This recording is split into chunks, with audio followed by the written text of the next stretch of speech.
Hello viewers, আসসালামু আলাইকুম। সেদিন হঠাৎ করে আমার হাজবেন্ডের নিহারি খেতে ইচ্ছা করেছে, তো যেই ভাবনা সেই কাজ। সে আমাকে বললো যে 2000 টাকা দিয়ে নাকি একটা গরুর ফুল নেহারিটা পাওয়া যাবে। তো আমি চিন্তা করলাম 2000 টাকা দিয়ে যদি ফুল নেহারি পাওয়া যায় তাহলে তো ভালোই হবে, যেহেতু গরুর নেহারি 4টা পা, অনেকগুলা হবে। তো বাসায় আনার পরে দেখেন এই হচ্ছে অবস্থা, মাত্র 3টা লম্বা লম্বা হাড্ডি, আর বাকি সব মিলায় এই হচ্ছে ফুল নেহারি। এখন আপনারাই বিচার করেন এখানে একটা গরুর 4টা পা আছে কিনা, আপনাদের কাছে প্রশ্ন থাকলো। আর আনার পরে আমি 4টা ভাগ করে রেখে দিলাম। আর এখান থেকে একটা প্যাকেট নিয়ে আমি পরের দিন বিকালবেলা রান্না করব। তার যেহেতু খেতে ইচ্ছা করেছে, তো রান্না করার জন্য প্রথমে আমি এখানে এক বাটি পেঁয়াজ নিয়ে নিলাম। আর তারপরে আমি নিলাম কিছু রসুন, আমি যেহেতু বাটা রসুন দিব না। তারপরে দিলাম কিছু আদার বাটা, তারপরে কিছু গুঁড়া মশলা, তারপরে গরম মশলা, লবণ, আর স্লো মোশনে কিছু পানি ঢেলে দিলাম। আর পানিটা একটু বেশি দিতে হবে। আর পানি দেওয়ার পরে ফার্স্ট মুডে একটু নাড়াচাড়া করে দিলাম। এই তো তারপরে নিহারি রান্নার প্রধান কাজগুলো শেষ। নিহারি রান্নাটা আসলে একটু সহজ। সব ধরনের মশলা টশলা দিয়ে একটু বেশি করে পানি দিয়ে বসিয়ে রাখলে নিহারিটা একাই হতে থাকে। আমি যে নিহারিটা কত ঘন্টা সে জাল দিয়েছি আমি নিজেও জানি না। বিকালবেলায় বসেছিলাম এবং রাত 11টা পর্যন্ত জাল দিতে থেকেছি। জাল দিতে দিতে যখন ফুল সিদ্ধ হয়ে একটু ঘন হয়ে এসেছে তারপরে এটা রেখেছি। আর এটা পরের দিন সকালবেলা এটাকে আমি সকালে নাস্তাতে যেহেতু সার্ভ করব, তাই এটাকে এখন বাগার দিয়ে নিব। বাগার দেওয়ার প্রসেসটা খুবই সিম্পল। কিছু রসুন, পেঁয়াজ আর শুকনো মরিচ দিয়ে বাগার দিতে হবে।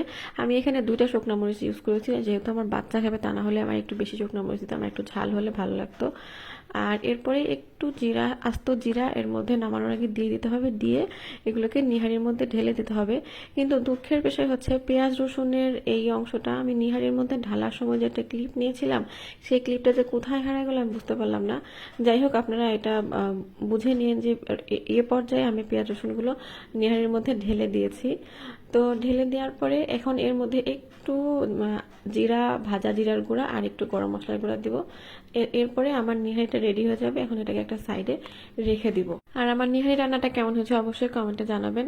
আর এখন আমি নিহারির সঙ্গে খাওয়ার জন্য কিছু রুটি আমি বানিয়ে রেখেছিলাম, সেগুলো রুটিগুলো এখন একটু সেঁকে নিব। তো নিহারি মেনলি অনেকে রুটি, পরোটা বা নান রুটি অনেক কিছু দিয়ে খায়, কিন্তু আমার বাসায় নিহারিটা সবসময় মেনলি রুটি দিয়ে খাওয়া হয়। পরোটাটা খুব একটা বেশি নিহারির সঙ্গে আমরা পছন্দ করি না।